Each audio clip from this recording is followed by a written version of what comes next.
Why would Eric Smith say, I want to keep the accounts so I can spend them any way I want to? In the treasurer's office learned that there were actually 4 accounts totaling over $200,000. If this is a criminal enterprise, it's the worst one in the history of the planet. The victim in this case is not the prosecutor's office, it's public at large.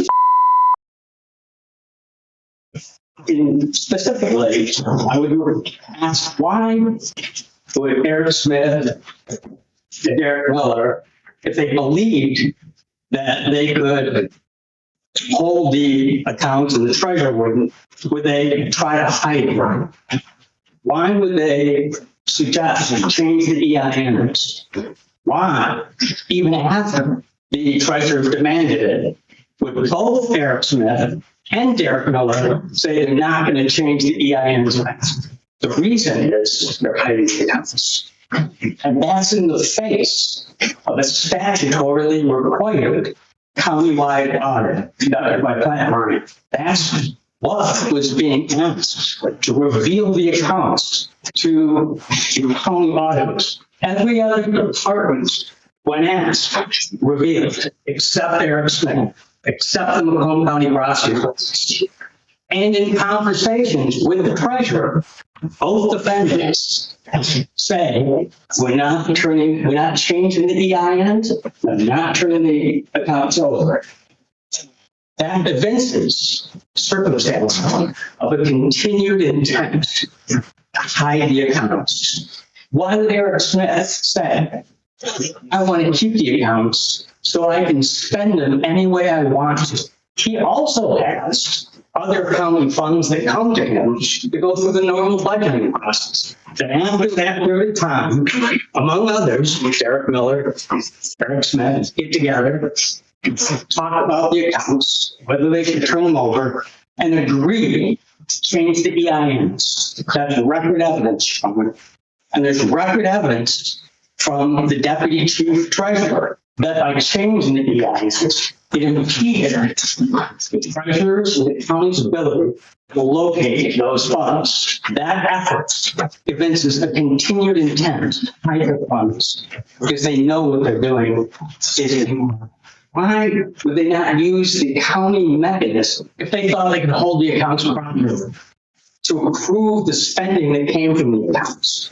They were private, they were off the book accounts, not exposed to the checks and balances of normal government, and in particular here, the normal county government. The sheriff got the same drug and OWI forfeiture accounts, follow that process. The chief deputy treasurer testified to that. Your Honor, that's record evidence. Why would Eric Smith enter a conspiracy with William Weber, forge an accountable receipt regarding the security system and Wi-Fi router and other equipment installed in his personal residence?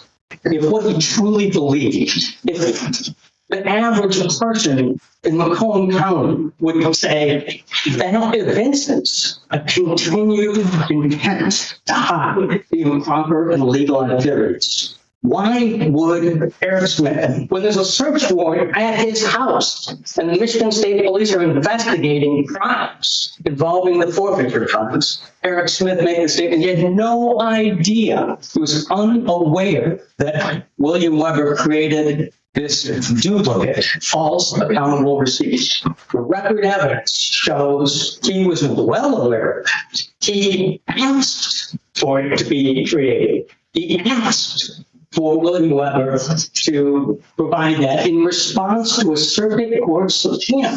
Again, the reason that they're doing these things is to hide the accounts, to hide the illegal activity. Their argument to this court is there isn't sufficient record evidence, circumstances, inferences, because they want to avoid the judgment of the people in Macomb County, because they know what they did. They want to save themselves from the jury. And that's what this system is for, the jury to be able to make a decision if there's sufficient probable cause. And here, Judge, it's ample. And I'm not going to belabor all of the law about public money and the duties of public officials like Derek Miller and Eric Smith have for all of money. Because this isn't private money, Judge. This is money of the people that Eric Smith said, I want to spend any way I want to, outside of the home process. Strange credulity that somehow he would donate money to churches and that is for law enforcement purposes. You get a harvest, and that's for law enforcement purposes. You could give gifts to employees. You could send food to funeral homes of employees. You could give gifts to family members of employees, and that's for law enforcement purposes. I'm not going to go through all the embezzlements because they're outlined, but a few I want to underscore for the court. In 2018, he gifted $12,500 to various churches, expressly against the Michigan Constitution, which prohibits that. And Liston testified that he was familiar with work with Eric Smith. I'm getting him reelected. One of the things Eric Smith stated was that it was important to get your name in front of the people with congregations, like churches. He also said police officers, court staff. That creates goodwill, which, as we explained, as we cite the record evidence in the brief, translates the votes. Also in 2018, he gave gifts to retirement homes. Some of the gifts, many of the gifts were from things remembered. Lori Dell, record evidence before the school. So anytime you see things remembered in any document, I went and asked Eric Smith what I should do. He said, give them something. Where were you going to pay that? Eric Smith said, from the forfeiture. He didn't offer his money. He offered his credit card. I didn't offer any of this. He didn't say, write it from my CTE. I submitted to elect. And before this court, there's evidence through MRE 404B that he conspired with APAs and others to lie to the FBI, possibly the grand jury, about his kickback scheme of stealing money by spending money from the forfeiture accounts for matters that couldn't be paid by the CTE. He's saving money in his CTE for other purposes. You see, one of them was to personally enrich himself. Tens of thousands of dollars. So by memory serves correctly, what was it, $60,000, $70,000, Your Honor? And it was pocket for personal expenses that he's pleaded guilty to in 2017, Your Honor. He spent $4,440 on iPads for his kid's school on the drug forfeiture account. Principal Ellis testified there was no law enforcement purpose from our school. Lori Deli testified anytime a check was from drug forfeiture, I asked Eric Smith. And she specifically remembered this because he specifically told her to buy him. And she went and bought him and gave him to him. And Principal Ellis testified, record evidence before Your Honor, that he goes there, donates to his kid's school these iPads and cases, and speaks at his kid's graduation ceremony. And Liston testified that that's another example of how you get goodwill with voters. Speak at school graduations. Also in 2017, he spends over $5,000 for a series of things, including pens that say Eric Smith, one public prosecutor. And again, Liston testified, the more times that you get your name in front of voters, it creates goodwill in votes. He's not buying those pens, Your Honor, of his committee to elect. He's not using his personal money. He's using public money to hand out top adverts that he is Macomb County Prosecutor. He's tough. And $7,009 for equipment installed by whatever security group in his house, including $240+ to enhance his Wi-Fi router. Other equipment, including the security system that was best available, state-of-the-art. Now, Eric Smith suggests somehow, because of its date, it's beyond the statute of limitations. Your Honor, is not. When invited to repatriate money under the Treasurer, he repeatedly refused. And he went beyond just refusing He had to have gotten people to forge documents. He had to, at the suggestion of Derek Miller, had Derek Miller and Gloria Deli go to the bank and change the EINs to see what the offer clearly posed a continuing threat. Maybe it's posed a threat or continuing criminal activity. And as previously intimated, he did this for financial gain above the enterprise, which is all that's required, is that the enterprise benefit. We heard from William Weber that Eric Smith reached out to him, asked him to do it, he did it, and when asked what was he concerned about, one of the things he was concerned about was the police. That evinces intent, circumstances supporting intent, reasonable suspicion. He was doing this in an effort to mislead law enforcement. And there was a subpoena William Weber received. And William Weber was told by defendant Smith to provide that false accountable receipt. He lies to the Detective Sergeant Garbo, says he's unaware how this happened, how it was a second receipt. And there's record evidence before this court that the only place the true receipt existed was at Weber's security. False receipts were at the Macomb County Prosecutor's office and John Caron's office, who was in league with Smith. May offer a short of reforms or whatever defendants. No questions at this point. Thanks, Mr. Trozo. A fatal flaw for count one is what is the enterprise? I have found no case that showing the enterprise, the participant in the enterprise is also the victim of the purported crime, the spending of money that doesn't belong to somebody else, that belongs to the victim in this case. I guess you could short circuit that and call that embezzlement. But that is the first fatal flaw. And we have Mr. Langtree, another of the government's witnesses, specifically testifies that year after year, those were his words, that either he or Mr. Smith or in tandem would present the budget to the board of directors. I asked him, did questions about these funds come up? Yes, they did. We answered them. Did you skirt the answers? Did you shroud the answers in secrecy? Were you evasive in any way? No. Whatever they wanted to know, we told them. Even Mr. Leonetti testified in this process as someone who sat through, most likely from 17 to 20, that yes, the presentations come up, and of course, the board members had the opportunity to go back and forth with the departments and really dig into what's happening. So there is no secrecy at all about the existence of these funds. We're almost in 2 decades. The government to say that, boy, Macomb County, they just stumbled in 2018.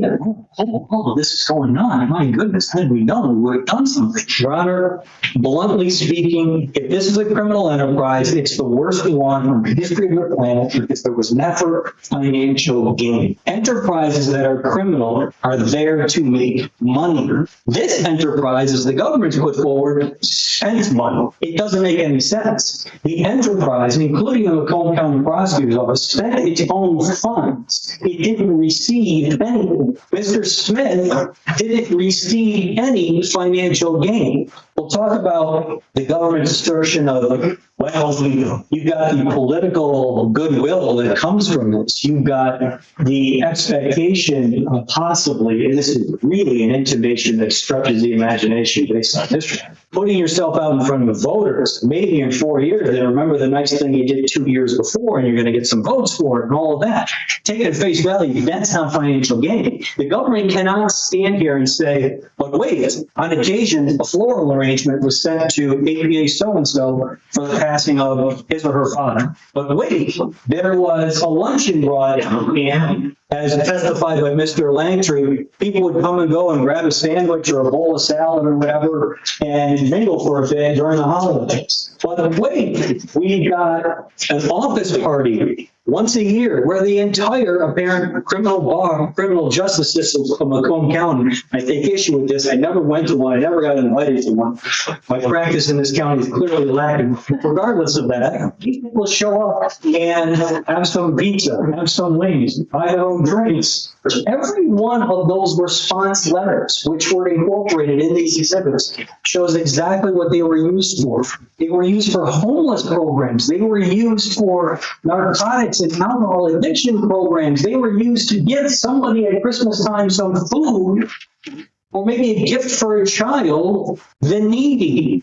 Those all fall under the OWI fund's statutory provisions of how to spend them. We're not contesting that the money was spent. We're not even contesting the way the money was spent. But you now say, as a question of law, this fits the parameters of embezzlement, and therefore falls within a continuing criminal enterprise charge. Well, these are the problems. These are not questions of fact. These are questions of law for Your Honor to determine if these elemental issues have been set forward. Because if the government is proceeding on a flawed legal theory, this is the time to stop. This is the time to say, you're wrong, sorry, but you're wrong. But as this case developed, I started ticking things off. You know, I got to tampering. I thought, well, what about this receipt? Was the government's witness, Mr. Weber himself, who testified, this cross-examination testimony, that this altered invoice, let's call it a fake invoice, shorthand term, it was never used. Now, yes, forgery doesn't require the publishing, it requires the making. But it was Mr. Smith himself, sure did, told this man specifically, don't use it for anything. I believe it's a transfer, criminal case, criminal investigation, civil litigation, don't use it, stop. That cures any, quote, tampering issue. A manifest authority in that regard. Judges can't second guess it. The legislature can't second guess it. Defense attorneys can't. The media can't. Nobody can. This is the awesome responsibility of the prosecution. This is not something where the district court judge sits there and says, oh, it's a question of fact. It's the favorite phrase of prosecutors. I've been listening to it since 1973. And quite frankly, as the case law has developed, and I gave you every one of the cases that I'm going to talk about, the courts have consistently, over and over, ruled that that's not true. That's not the issue. We're avoiding a trial for the citizens of Macomb County because there ain't no evidence, and this court knows it, and I don't have anything more to say. And I'm not going to ask you if you have any questions, because you've had enough. Thanks a lot. Mr. President, anything by way of brief rebuttal? Yes.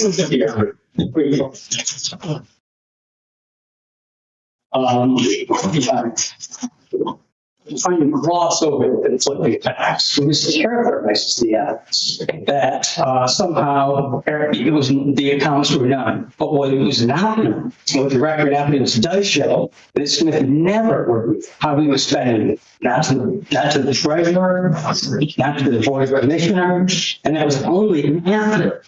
Leahy testified only after the Michigan State Police investigation began did he ever make any reference to someone's spending. He didn't tell any of those people, including the Michigan Department of Attorney General personnel, he was spending money on churches, gifting to churches, harvests, gifts, a host of other things that are in the people's papers. It's a question of fact because there's conflicting evidence. And I get it. Why? And I would do the same thing if I were John Dadmack or Fishman and made colorful arguments on how Your Honor should resolve conflicting facts. But that's not the law.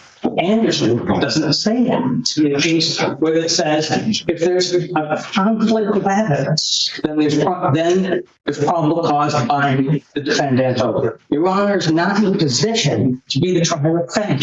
So there's maybe 6 cases that Mr. Fisher made reference to. There are hundreds that say that a district court magistrate, the magistrate sitting, is not to resolve conflicting evidence. If we look at just one, we look at just the churches, or just the targets, or just the country club expenses, there's more than 2 predicate acts. We look at just the Wi-Fi, over $240 that went into his house. That's one of the 2 predicate acts. And maybe I misheard, but Michigan Constitution says no money shall be appropriately drawn from the treasury or the benefit of any religious sector or society. And it is contrary to a common understanding of Michigan Constitution to say that giving money to a church is not for the benefit of the church. It's incomprehensible. I don't know how many times this is argument, as is documented by Macomb County from people that live where I am come up to me and say, "You gotta be kidding me." Of course they knew what they were doing was wrong. Of course Eric Smith knew what he was doing wrong. He's hiding. Of course Derek Miller knew what he was doing wrong. He wouldn't have changed the EINs. That's a common, ordinary understanding of why someone hides what they're doing. Those, even under the sign names, are circumstances from which an inference can be drawn. Weber did testify that he knew some damaging information. So even if somehow he calls it off, says don't use that, he's trying to neutralize a damaging witness. Maybe when the state police come knocking to interview, he won't mention it. Eric Smith was the prosecutor. He knows criminal investigations. He knows witnesses. I mean, witnesses and he's saying those are circumstances from which any person would talk. Not specific questions. People that both defendants be bound over. So there is beyond it now. Thanks, Mr. President. I spent a lot of time thinking about this, as Mr. Fisher noted, about 14 tablets full of notes and a lot of information to digest. This has been a lengthy preliminary exam. It started in July, finished in January. We had a lot of delays that were outside of the control of this court, of counsel, and the parties. And so I thank everyone for their patience getting through all of this. It's been a lot. In particular, the staff and administration at 41 B District Court. I'm a visitor here. I'm assigned here to handle this case, and certainly have been very helpful in facilitating getting this exam to this point. Over that span of time, we had 13 witnesses. We have a voluminous exhibits that were admitted into testimony or into the record. And I think that it is fair to say that there has been an examination of the entire matter of this case. I can't imagine what is left. Mr. Smith is before the court charged with 10 felony counts. Count 1 is conducting a criminal enterprise. Count 2 are common law offense, misconduct of a public official. Count 3 is tampering with evidence. Count 4 through 8 are 5 counts of embezzlement by a public official, $450. Count 9, accessory after embezzlement. And count 10, conspiracy to commit forgery. Derek Miller is before the court charged with 2 felony counts. Count 15 is a common law offense, misconduct of a public official, and count 16 is conspiracy to commit a legal act in an illegal manner. The prosecutor need not establish beyond a reasonable doubt that a crime was committed. Rather, the prosecutor has to present only enough evidence on each element of the charged offense to lead a person of ordinary prudence and caution to conscientiously entertain a reasonable belief of a defendant's guilt. That's the Perkins case cited by Mr. Fishman. Evidence regarding each element of the crime or offense from which the elements may be inferred must exist. The district court's probable cause inquiry is not limited to whether the prosecution has presented sufficient evidence on each and every element of the offense, but extends to whether the probable cause extends after an examination of the entire matter based on legally admissible evidence. Preliminary exam is therefore a much less searching exploration of the merits of the case than a trial, simply because the function of a preliminary exam is the more limited one of determining whether probable cause exists on the matter of trial. If the evidence introduced in the preliminary exam conflicts or raises a reasonable doubt about a defendant's guilt, then this court must let the finder of fact resolve those questions at trial. And this does require finding a defendant over for trial. Although a magistrate must exercise some judgment in analyzing the evidence, preliminary examination of deciding whether there is probable cause to find over a defendant, charges should not be dismissed merely because the prosecutor has failed to convince this court that it would convict. That question should be reserved for the trial of fact. And I agree this court is not a rubber stamp to enforce unfettered prosecutorial power, but this court is also not the final arbiter of any conflicts in the evidence in this matter. In my experience, with preliminary exams, the more the parties fight over what the facts are, the more that convinces me that there are issues that are beyond this court's decision-making authority. And the primary issue in these cases involves the use and expenditures from 4 financial accounts that were held originally by the prosecutor's office. I think we've referred to them collectively as the forfeiture accounts, although really only 2 of them were particularly forfeiture accounts. There was a drug forfeiture account, there was an OWI forfeiture account, there was this bad check restitution account, and then the war and drug account. And I think we all agreed, really, the forfeiture accounts, the drug account and the OWI forfeiture account are really at the heart of the matter. as it relates to a lot of the allegations in this case. I think Mr. Leonetti, the Macomb County Commissioner who testified, stated in his simplest terms that this started as a turf war. That's exactly what it was. It was a turf war between the treasurer and the prosecutor's office over the accounts in question. Questions arose over these forfeiture accounts, specifically between the treasurer and the prosecutor's office. There was a difference of opinion. I think we all agreed that on the subject, specifically what the funds were, who knew about them and when, who had authority and control over the funds and expenditures therefrom, and ultimately concerns about how the prosecutor's office was spending the funds in question. There's no dispute that this was outside of the county's traditional budget process. These funds were not turned over to the treasurer and then put through the regular budget appropriation process. These were held exclusively by the prosecutor's office and administered exclusively by the prosecutor's office. Ultimately, there was this meeting with the AG's office in November of 2018 in an attempt to resolve or facilitate or mediate this dispute. And I think we all agree, I don't think there's any dispute, that there was no resolution following that meeting. The Attorney General's office didn't make any official orders, didn't order anybody to do anything. It sounds like the parties left with the suggestion that they work it out amongst themselves. Again, the defense makes much of the fact that at that point, the AG's office wasn't particularly concerned about criminal activity. They didn't immediately start an investigation or charge anybody. But again, here we are, and the charging authority is the Attorney General's office. So at some point, they did decide or did get concerned that there was criminal activity because they're the charging agency in this case. According to Langtry's testimony, Mr. Miller looked at the account documents. He explained that he knew that 2 of the tax IDs were county EINs, but 2 were not. And he apparently advised Mr. Smith that he could change them. Change the EIN to EINs that were not county EINs. And Langtry's testimony was that the sum and substance of this conversation was that if Eric Smith didn't want to turn over the accounts to the county and the tax ID numbers could be changed, the intent being that the county would then not have access to these accounts. Meach's testimony was consistent with this, that Derek Miller told Eric Smith he would change the EINs to non-county EINs. And there was testimony from Delia, Meach, and Langtry. The steps were then taken to change the EINs. There's testimony from Langtry that Eric Smith told Derek Miller to go with Gloria Delia to the bank and change the EINs. After the meeting, there was some, and I think everyone, I don't think there's any dispute that it was Eric Smith's decision to do this. And there was clearly testimony that Eric Smith was the final decision maker of all matters in that office. So while there may have been knowledge that there were these other accounts, at this point, clearly information was only turned over about one account. Dispute continued in August of 2018. Eric Smith again refused a request from the treasurer to turn over information related to the accounts. At that point was where he stated that he needed the funds for purposes including funerals and charities, and he wanted to maintain discretion over how those funds were spent. At some point in August of 2018, the treasurer's office learned that there were actually 4 accounts totaling over $200,000.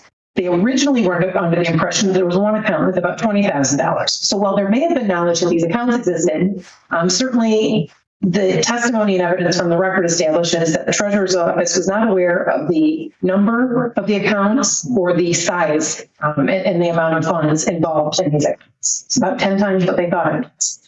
In November of 2018, again, the treasurer requested that Eric Smith change the EINs to county EINs and turn the accounts over. Eric Smith declined to do so. Mr. Biondi testified that Eric Smith stated that both he and Derek Miller declined to change the EINs back. When asked, both of them said they were not going to change the EINs back.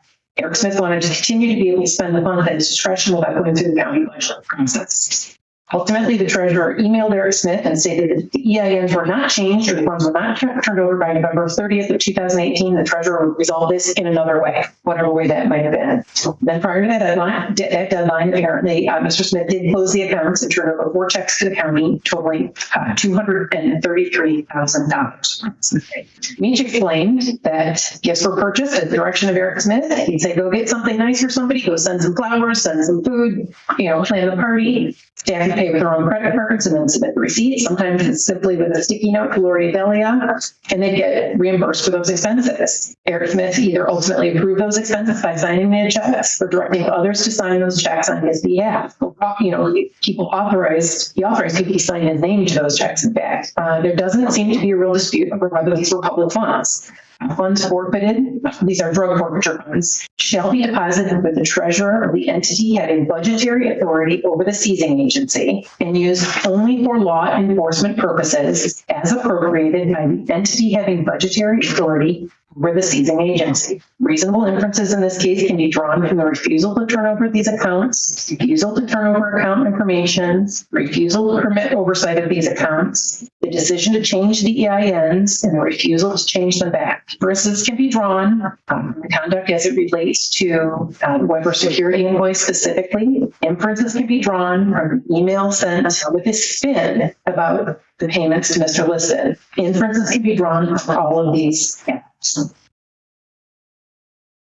So I'm going to deal with counts 4 through 8 first, which are 5 counts of embezzlement by a public official over $50. Just for right over on these counts, the state has to establish, again, by a probable cause standard, first, that the defendant either held public office or was the agent or employee of a public official. Second, that the defendant received money in his official capacity or employment. Third, that the defendant knew that the money was received by him in his official capacity and was not received for his personal use. Fourth, that the defendant used the money for himself or provided it to any other person for his or her use. And fifth, that the property was worth $50 or more than $50 was involved. In this case, there is more than enough evidence to establish by a probable cause standard that Mr. Smith committed at least 5 acts of embezzlement involving amounts over $50. There may be hundreds. There could be hundreds of examples of this.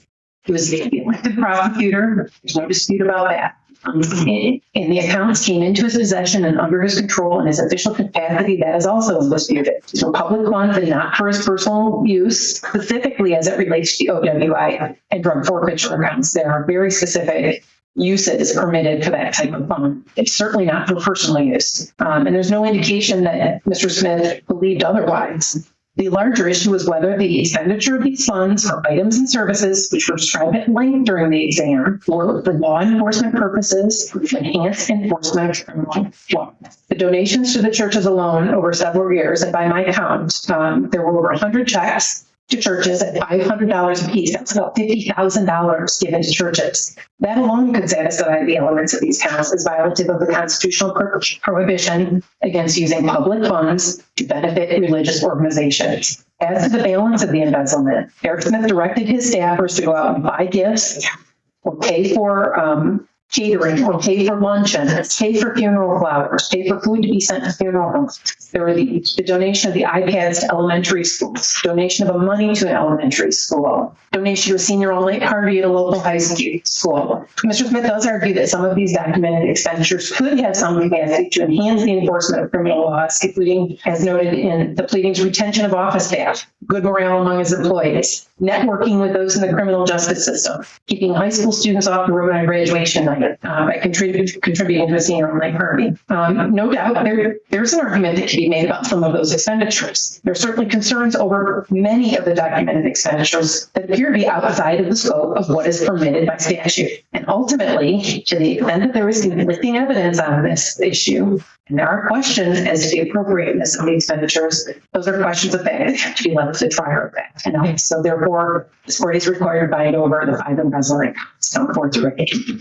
As it relates to count 2, common law offense with conduct of a public official. To establish this offense, the state would have to establish, or to establish bind over, the state would have to establish by a probable cause standard that the defendant is a public officer, and this is undisputed, and the defendant, Mr. Smith concedes that he was a public officer at all relevant times during these incidents. Second, that the conduct in question involved duties of office or done under color of office. Third, that the acts constitute either malfeasance, committing an illegal act, or misfeasance, committing a lawful act in an unlawful manner. And fourth, that the acts were corrupt. The statement 3 alleges a number of acts that could meet this requirement. What is alleged in their complaint is that the conduct complained of includes, but is not limited to, tendering control of bank accounts to Macomb County officials, secreting, attempting to secret and or expire secret bank accounts, and embezzling, attempting to embezzle and or conspiring to embezzle public money. Having already explained the factual basis for binding Mr. Smith over on the embezzlement counts, this court finds that the state has met its burden by a probable cause standard that Eric Smith committed acts of malfeasance, specifically embezzlement, in his role as the elected Macomb County Prosecutor. The charges relative to this count relate to an invoice created by Mr. Weber relative to installation of the security system and other electronic equipment at Eric Smith's home in 2012 at a cost of $7,009.44. Mr. Weber testified. Mr. Weber entered a guilty plea on this case. He testified that he received a subpoena issued by the circuit court in a separate lawsuit, directing him to produce documents which would have included the receipts and invoices regarding installation of the security system. The original invoice showed that the security system was installed at Mr. Smith's house and paid for, and I believe Mr. Danick agreed it was the drug account for the security system. William Weber testified that after he received the subpoena, he received a call from Eric Smith asking to meet him in person.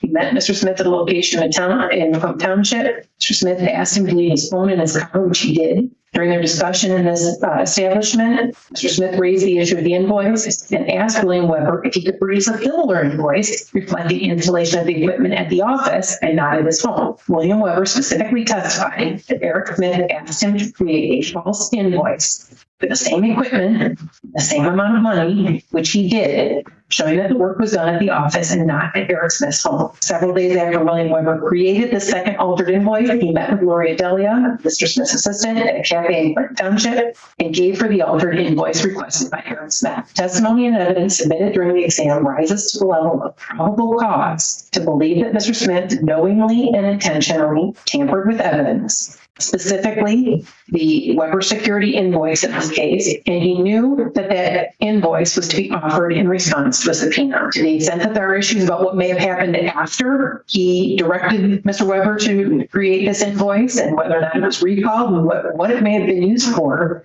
those are issues that ultimately can't be resolved by this court. They are issues for the trier of fact, and this court must therefore bind this count over to circuit.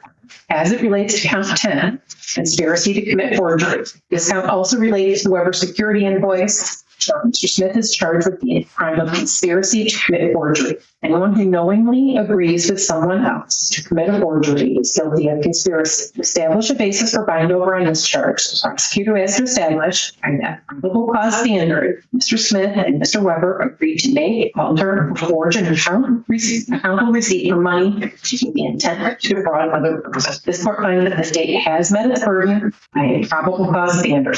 William Weber testified that Eric Smith asked him to make his second altered invoice to conceal the work that was done at his home and paid for by public funds. William Weber did, in fact, create the altered forged invoice and delivered it to Gloria Delia at Eric Smith's request and instruction. The state has met its burden by a probable cause standard to the extent that there are questions regarding this altered invoice, procurement of same, questions about the credibility of witnesses related thereto. Those are issues to be resolved by the trier of fact. And this court therefore binds over count 10 to the circuit court. Finally, regarding Mr. Smith as it relates to count 1, conducting a criminal enterprise. Court binding over on this charge, the state has to establish by a probable cause standard about first, that the defendant was an employee of or associated with an enterprise. An enterprise can be an individual, a proprietorship, a partnership, a corporation, a limited liability company. It can include an association, a governmental unit, and any other legal entity, or any other association of persons. Second, the state would have to establish a probable cause standard. Mr. Smith knowingly conducted or participated in the affairs of the enterprise, directly or indirectly, through a pattern of racketeering. In this case, the predicate offenses alleged involve embezzlement and or forgery, and if Mr. Smith did so for financial gain, the state would also have to establish by probable cause standard Mr. Smith engaged in a pattern of racketeering, which means committing at least 2 acts of racketeering to which these characteristics apply. This court finds that the state established Mr. Smith was an elected county official, Macomb County Prosecutor, and that he, in fact, was the ultimate authority in that office. And in the course of his position, he associated with others that he worked with in the office, people that he worked with outside of the office, people associated with the office, including Gloria Delia, Jennifer Meach, Sarah Miller, Ben Liston, and William Weber. He was thus associated with an enterprise, which again, by statute, can include a governmental unit or an association of individuals. There's probable cause to believe that he participated in the affairs of the enterprise or the government of pattern of racketeering. Specifically, there's evidence that he directed employees to expend public funds, expend their own funds and be reimbursed with public funds. That he approved the expenditures, they approved the reimbursements in ways that were inconsistent with statutory requirements, including gifts to his staff, donation of goods and money to schools, significant numerous donations to churches. Further, as previously indicated, there's testimony and evidence that he conspired with employees and associates to procure forged invoice, and that he engaged in conduct designed to conceal expenditures that had been made. The acts of racketeering in this case had the same result, specifically payment of funds from the forfeiture accounts and concealment of same. Involves the same participants, specifically employees and associates of the Macomb County Prosecutor's Office, and the same method of commission. As it relates to embezzlement, there was testimony that this was the routine way that expenditures were made from these accounts. It would be instructed to make expenditures, would submit reimbursements, and it would be reimbursed on the express or implied approval of Mr. Smith. The victim in this case is not the prosecutor's office as the defendant argues, the public at large. These were public funds. So I take issue with the argument that the prosecutor's office is the victim. Again, I don't think there's any dispute that these were public funds. The public at large is the victim of this criminal enterprise. As to the purpose for making expenditures, there's testimony from the exam. They were meant to engender goodwill with recipients, promote positive community relationships, secure votes, retain employees, contribute to employee morale. And relative to forgery accounts, the board intent is to conceal improper expenditures. Considering all of that, this court finds that the state has established by a probable cause standard that the end result was financial gain. Where payments to individuals who were permitted participating in this enterprise that were all reimbursed for any expenditures that they made on their own personal funds, for gifts, for retirement gifts, for flowers, funeral gifts. There was concealing of all of these expenditures by refusal to turn these accounts over. Having said that, again, inferences can be drawn about how these funds were spent, about the things they were spent on, and about the refusal to turn these accounts over, turn over any information or oversight to these accounts to the county, refusal to change the EINs. Inferences can be drawn from that conduct. Having said that, the ultimate intent of the defendant is a question of fact. There's a lot of case law that tells me that that has to be resolved by the trier of fact. Therefore, we'll find no account on conducting a criminal arrest. Mr. Miller's counsel's memo on this was very thorough, and I did read the Zion case, and I did read Judge Fleischer's blistering concurrence, and it was blistering. But after having read that, and again, no one writes quite as well as Judge Fleischer does, but having read that, the opinion and the concurrence, I believe that the Simon case is distinguishable from this case relative to the evidence that's been presented, examine whether it meets that threshold for bind over circuit court. In the Simon case, the issue was what she said and when she said it and whether it was true. According to the court, everything she said was true. It was not false. And there was no evidence that she knew what it was claimed that she knew. And this was all related to the Larry Nassar scandal at Michigan State, but there was no evidence that she knew. And she testified about that. She testified what she knew and when she knew it. In this case, it's distinguishable. There is evidence. There were the emails regarding Mr. Miller's willingness to turn the accounts over, but there was also all this testimony about Derek Miller telling Eric Smith he could change the EINs, again, for that specific purpose of precluding the county from obtaining access to these accounts and concealing the existence of the account from the county, concealing the nature of the expenditures from the account, trying to maintain control of that account outside of the county process. Finally, as it relates to count 16, this count specifically alleges that Derek Miller conspired with Eric Smith and other persons to change the EIN, certain bank accounts, to new EINs, which would be a legal act, but that they did so in an illegal manner or for an illegal purpose, specifically in order to secret or refuse to provide accounting oversight for transfer custody of county funds. Noted previously, anyone who knowingly agrees with someone else to commit an illegal act, or in this case, a legal act in an illegal manner, can be guilty of conspiracy. Got this June of 2018 meeting at Lori John's desk, involved discussion of the EINs on the bank accounts. Testimony from Landry and Beach that Mr. Miller knew, having been treasurer, that 2 of the accounts had county EINs and 2 had EINs that were not associated. For Mr. Landry's testimony, the gist of the discussions at that point was that Eric Smith didn't want to turn these accounts over, provide access to the accounts as requested and demanded in the email from the treasurer several days prior. Mr. Miller made the suggestion that the EINs could be changed to non-county EINs, presumably to thwart the county's ability to access these accounts, as discussed by the parties during this meeting.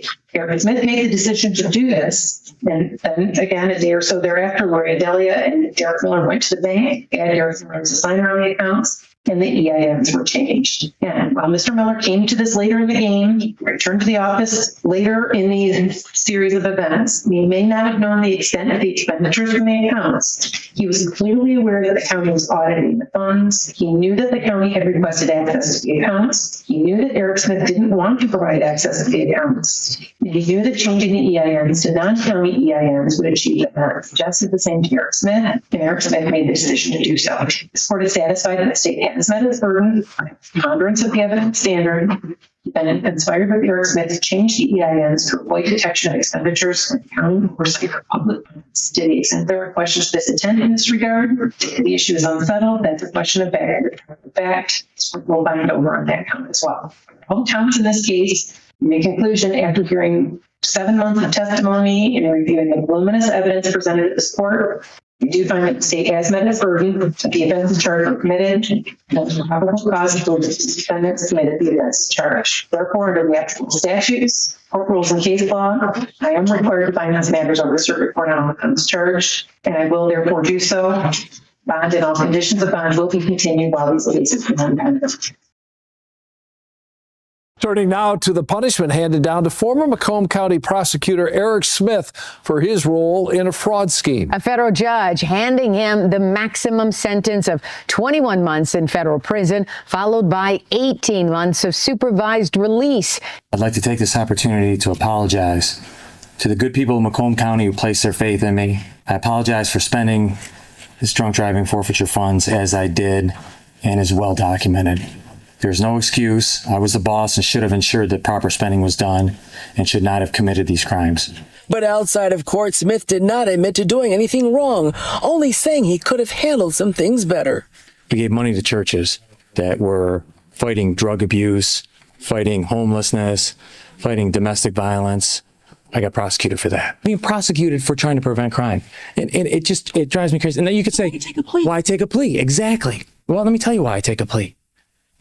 This has been hanging over my head and my family's head for 5 years. I'm doing construction right now. So for 27 years, I sat behind a desk. Now I get to, yesterday I tore down drywall. Last week I was changing light fixtures. So yeah, I'm kind of handy at that stuff. So I'm getting able to do this sort of thing, which is such a nice thing to do. It is exactly what we wanted, and it should send a clear message that no one, not even a person elected at the highest level of government, entrusted with enforcing the law and protecting the community from the very crimes that he committed, is above the law.